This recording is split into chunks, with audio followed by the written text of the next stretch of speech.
Seperti biasa di setiap musimnya, di sini saya akan merekomendasikan anime-anime menurut saya menarik untuk ditonton oleh kalian. Jadi silahkan dilihat-lihat ya, untuk teman-teman yang ingin melihat anime apa aja yang ingin ditonton di musim kali ini. Dan ada banyak juga anime yang saya rekomendasikan, jadi saya nggak akan terlalu ngasih komen dan langsung ngasih sinopsis, singkatnya aja untuk mempersingkat waktu ya. Selamat menikmati videonya, jangan lupa bantu share dan di like ya. Thank you and enjoy!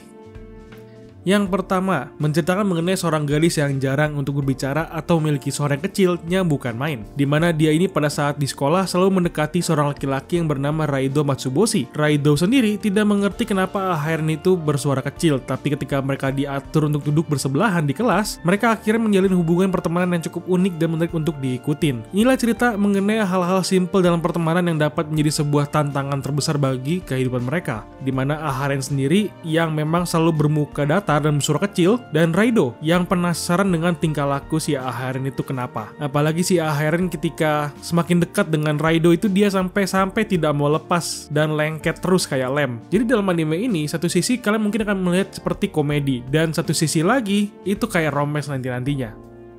Di nomor 2 kali ini kita mendapatkan seri yang mirip dengan Overlord dari segi tema karena sang MC kita di sini masuk ke dunia dan berkarakter menjadi tengkorak juga. Bedanya di sini serinya lebih ke kid friendly dibandingkan Overlord yang cukup sadis dan mungkin ya remaja dewasa lah yang nonton kayak gitu. Jadi ketika si MC lagi main game dan ketiduran dalam gamenya, dia tiba-tiba terbangun di dalam dunia game itu sendiri yang masih atau sedang memakai karakter dalam gamenya yang berbentuk sebagai tengkorak. Namun dia ini bukan pemain game sembarangan ya, karena dia memiliki persenjataan dan skill tingkat dewa di mana dia sekarang ini akan menjelajahi dunia fantasi game yang cukup digemari olehnya. By the way, ini nggak kaleng-kaleng ya serinya. Meskipun grafisnya di trailer itu ada yang bilang kurang, tapi untuk saya sendiri cukup dinantikan juga untuk saya tonton animenya.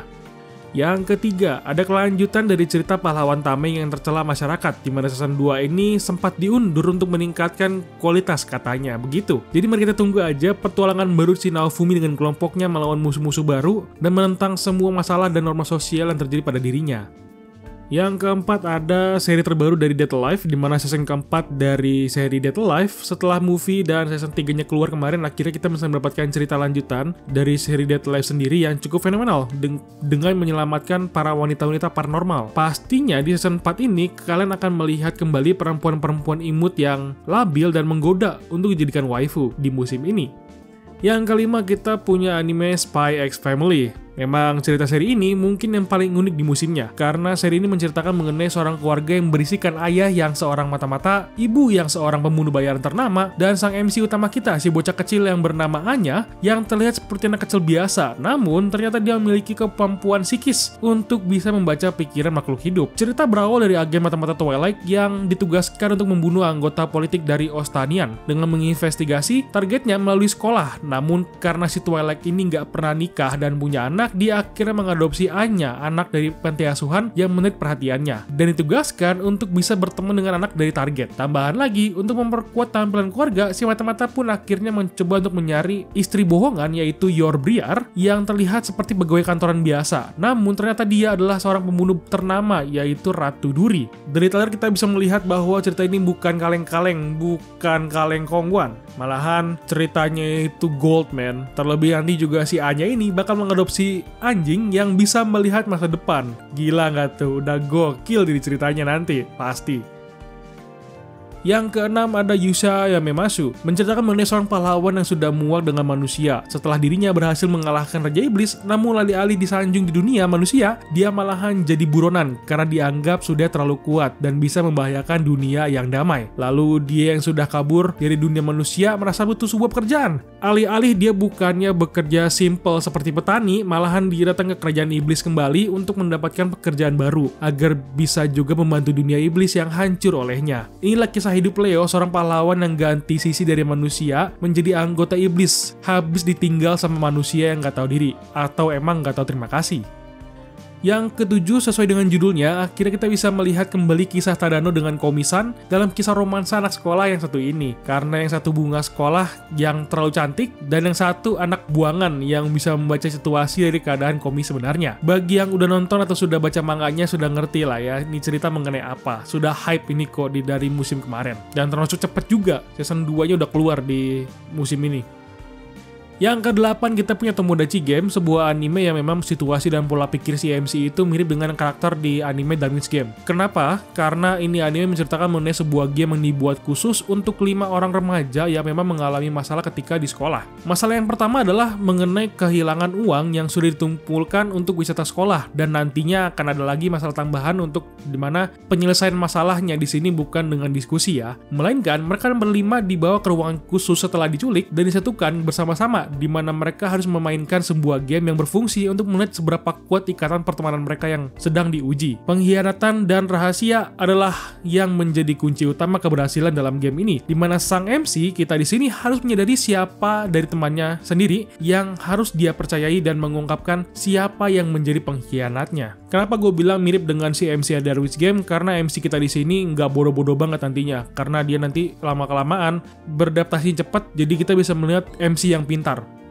Yang ke-9, ini sebenarnya animenya bukan unik ya, karena singkat cerita di sini kalau kalian mengetahui seri Power Ranger di mana mereka melawan banyak musuh seperti monster dan orang-orang jahat pastinya yang memang sering membawa masalah pada dunia. Nah, itu yang menjadi tema dalam anime ini. Namun yang uniknya dan anehnya juga adalah si Ranger Merah yang menjadi tokoh utama pahlawan di sini malahan jatuh cinta kepada musuh utamanya yang seorang ketua dari sisi penjahat. Tentu ini kisah cinta antara cowok dan cewek ya. Cuma masalahnya si Power Ranger Merah ini jatuh cintanya sama si Rita Repulsa versi anime gitu kan, yang memang aneh gitu loh, unik dan aneh gitu. Mana animasinya top banget lagi. Udah nggak tahu lagi saya dengan anime ini. Kelihatan seru dan menarik aja ketika ditonton nantinya pasti.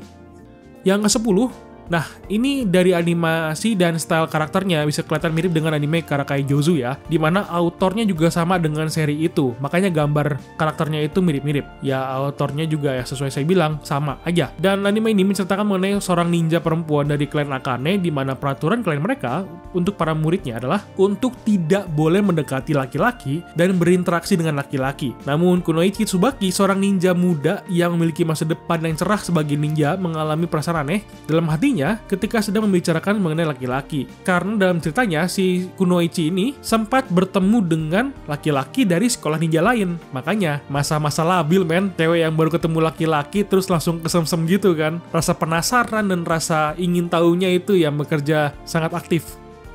Nomor 11, ini kembali lagi kita bisa melihat sebuah seri yang penuh dengan candaan, di mana ini menceritakan mengenai petualangan fantasi antara seorang swordman dan seorang healer dalam petualangannya untuk menghadapi monster dan menaklukkan Raja Iblis. Terdengar mainstream, namun dalam petualangannya selalu saja ada hambatan dari sang healer yang minta banyak permintaan yang aneh-aneh ketika diminta untuk nge-heal orang atau bekerja sama sesuai dengan tugasnya. Di mana hal itu selalu bikin si swordman naik darah karenanya. Itulah petualangan komedi mengenai healer ngeselin dan seorang swordman untuk menjadi seorang terkuat di dunia itu dan membasmi iblis. Dari trailernya aja men sudah ketahuan lucu banget ini. Apalagi seiyunya juga cocok banget untuk setiap karakter yang mereka peranin nih. Yang ke-12, ini masih dalam seri-seri fantasi di mana cerita mengenai Raja Iblis lagi yang selalu merasa bosan dengan kehidupannya sekarang ini, di mana dialah orang terkuat dan tidak memiliki musuh yang bisa melampaui dirinya. Lalu pada akhirnya dia merasa sudah bisa mendapatkan semua yang ada di dunia itu dengan tangannya, dan dia pun memutuskan untuk bereinkarnasi untuk mencari orang yang bisa mengalahkan dirinya atau yang lebih kuat dari dirinya sekarang ini. Namun setelah dia bereinkarnasi ke masa depan, dia mengira orang-orang akan bertambah lebih kuat. Namun ternyata orang-orang masa depan malah semakin lemah dan dia masih saja menjadi orang yang terkuat di dunia itu. Barulah ya, ini cerita mengenai Raja Iblis yang reinkarnasi dan mempunyai ciwi-ciwi yang selalu ngikut dari belakang. Hitungannya sih harem juga enggak sih, cuman ada 2 doang yang ceweknya ya. Dan musuh-musuhnya yang iri terhadap dirinya yang hebat.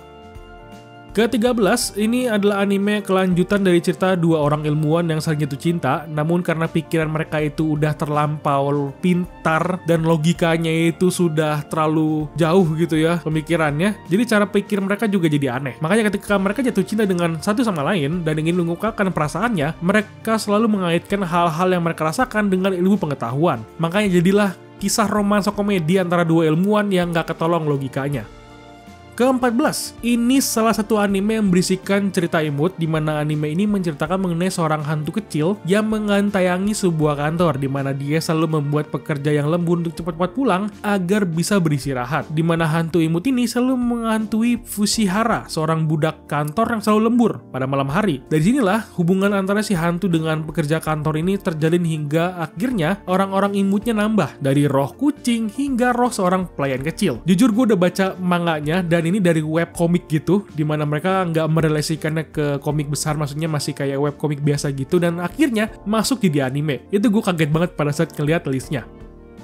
Masuk ke list yang terakhir, yang ke-15, yang bernama Soukei Shoujo no Virgin Road. Ini anime sih ada bau-bau Yuri gitu ya, ketika dilihat di respon orang-orang yang menonton dan sudah tahu ceritanya. Dimana ceritanya berpusat pada sebuah dunia di mana banyak orang Jepang yang memang tersesat ke dunia fantasi dan sering masuk ke dunia itu. Apalagi orang-orang itu sering menyebabkan masalah dari zaman dulu. Makanya, di dunia itu, orang-orang Jepang yang tersesat dianggap sebagai bencana. Dan di sini ada seorang penjagal muda yang bertugas untuk membunuh orang-orang Jepang yang tersesat di dunia fantasi. Namun ketika dia berhadapan dengan seorang wanita muda dari Jepang yang bernama Akari, dia terlihat tidak bisa membunuhnya karena sepertinya Akari ini memiliki skill seorang immortal. Jadi dengan bantuan dari si Meno penjagal muda satu ini, mereka menjelajahi dunia itu untuk mencari cara untuk membunuh si Akari dan terbebas dari skill immortalnya. Tapi di awal episode aja udah kelihatan ada orang yang dipanggil abis itu dibunuh karena nggak punya skill apa-apa. Jadi awalnya gue pikir ada karakter cowok gitu ya yang bakal ngebantu atau ngasih komedi dalam ceritanya, ternyata nggak, langsung aja dibunuh begitu aja. Udah dipanggil, nggak guna, dibuang. Agak kesel gitu yang liatnya ya. Oke, itu aja rekomendasi dari... Oke, itu aja rekomendasi anime pada musim ini yang saya sudah buatkan. Jadi kira-kira anime apa nih yang masih kurang dan belum masuk ke dalam listnya? Tulis komentar ya. Jadi jika kamu suka dengan pembahasan mengenai list animenya, silahkan di like videonya dan di subscribe channelnya. Thank you for watching and bye-bye.